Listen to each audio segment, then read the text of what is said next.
I'm excited to introduce Cynthia, the inspiring founder of Oliviks Kitchen here in Budapest. From Nigeria to Hungary, Cynthia brought her passion for Nigeria cuisine and turned it into an amazing business. Hello, my nomad souls. Welcome to another episode of Wise Expats. Today we have a very special day because we will interview Cynthia, which I am really proud of. She just launched her new restaurant called Oliviks Kitchen. Oliviks Kitchen, Yeah. and she brought the Nigerian flavors and cuisines to the heart of Budapest. Yes. Cynthia was part of the Woman in Creative Power mentorship program. And I remember that over there we learned about the finance, marketing, and how to launch a business in Hungary. So if you're a foodie and you want to set up your cuisine and bring your own culture to another foreign country, this episode is for you. Cynthia, welcome to Wise Expats. Thank you for having me. Thank you for taking your time for this interview. So Cynthia, tell us what was your journey before coming to Hungary? Why did you choose Hungary? Oh, okay. For me, I always wanted to further my studies after my bachelor degree, which I did in Nigeria. I studied psychology, and I graduated with a good result, a second class honors degree. So after that, being that I was quite young, I had the urge and the feeling to further for my master's, and I tried a couple universities back in Nigeria, but at the time it wasn't quite easy to get an admission, and looking at the funding as well, because the master's is quite expensive. So I opted to start looking out for scholarship opportunities.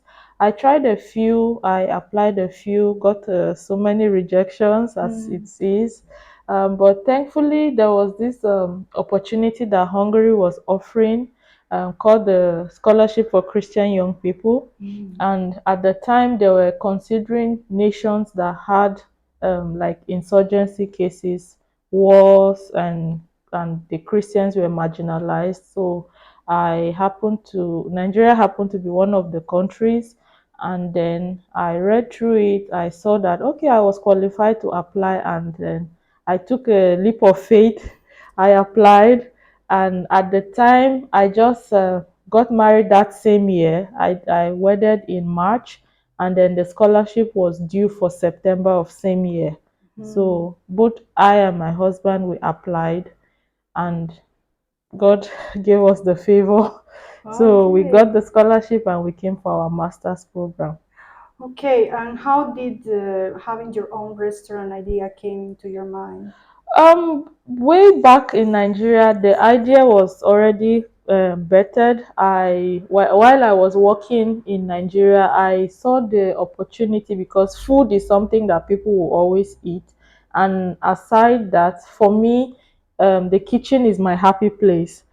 Whenever I'm in the kitchen, I feel like the world has stopped. So I'm just there doing my thing. And coming from a family that we all know how to cook. My mom back then had a restaurant, and then when she passed, I grew with her sister who also ran a restaurant for some time, and I think I picked up the likeness for the kitchen from that stage.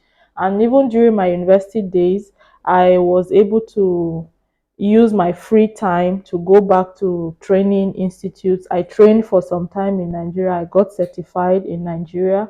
So I was just at a point where I was thinking, okay, do I go the corporate way or do I start something in this line? Because the opportunities were there. And while I was contemplating, that was when I got the opportunity for the scholarship, which brought me to Hungary. And during my study period in Hungary, it was in a city outside of Budapest in Nyíregyháza. Yeah, so it was a quiet city. We were not so many foreigners there. So At that time I couldn't start anything, but whenever we had like celebrations in school, I would present something and everybody liked it. Everybody was like, oh, this is great, this is nice. So at that time I already started introducing the Nigerian flavors to my colleagues and the teachers and my friends. And by the time we were rounding up with our master's program, we got to realize that getting a job here wasn't easy. Yeah, one of the easiest things. And I was like, okay, at this point, what do I do? Because I wasn't even in the best position to get a job offer because I was nursing a baby. So, it's more difficult for a nursing mother to even get a job. Yeah. So because the timing, nobody wants to consider if you have a baby or all this kind of thing. So I just had to start something, which is the cooking. And the church community back in Debrecen was quite helpful. That's where I started, I would say. So I always used to make like snacks and I'll take to the church, and the students from the University of Debrecen would patronize. And that was how I like, okay, we can try to build on this. And later on, when we relocated to Budapest, I was able to get more direction on how you could start a business. But before I even thought of establishing a place of my own, I actually worked for a few persons in the food industry to gain more insight and knowledge on how it's done. And what challenges did you face when setting up your own restaurant? Oh wow. I can't tell you that it was easy. It's the restaurant you see today is a hard work of 3 good years of researching, gathering information, participating in courses like the mentorship program we had, the women's mentorship program we had. It was not just that, I had several other um, organizations that I had to partner with to ask questions. Okay, if I want to set up a business, how do I go about it? I contacted Bea of Impact Hub. I don't know if you know her. Yes. Yeah, because she's a business guru. So like there were so many series of trying to find out what needs to be done, how do I go about it. Some persons will give you very low answers, like some, it's not just a straightforward process. So it wasn't easy. And the language factor, for we who are foreigners, it's not just the easiest thing when you're dealing with somebody who doesn't know how to speak English. You go to an office to get information, and if you can't speak in Hungarian, then there's no help for you. So it was really, really difficult, but somehow I got like very good people along the line. I would like to mention my very dear friend Lila of Menedek. She was so helpful. She assisted me with most of the translations, most of the offices. I had to go with her to be able to speak with them.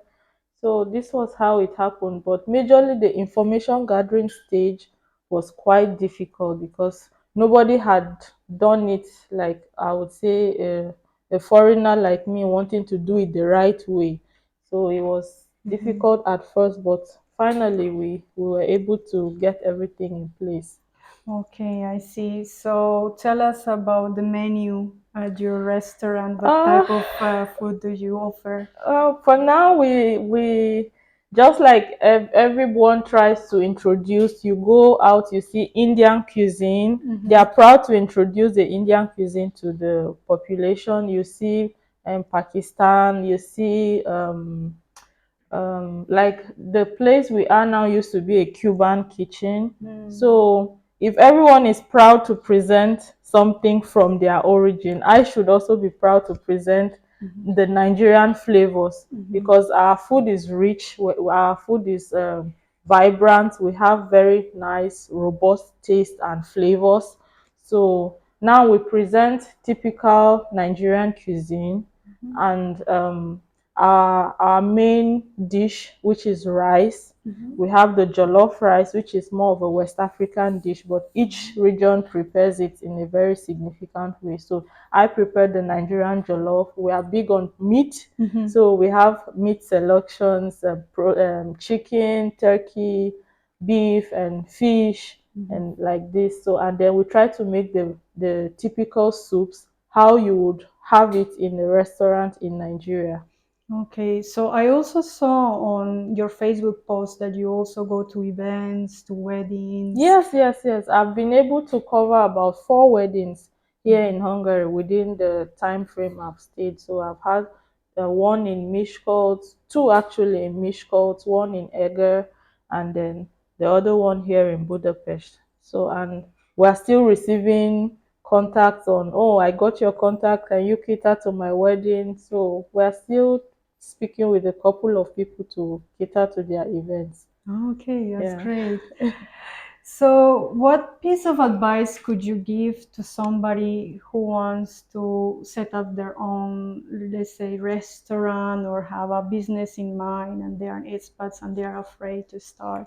I would say you shouldn't. We all have fears, but you shouldn't allow your fears to play the bigger role. If you remember when I contacted you Yes. about the space, it was like a major challenge we had for a long time, finding a good location, something not too big, something not too expensive, something we could manage. And that alone took almost a year to find. So I would have been discouraged and like give up about the whole thing, but we didn't.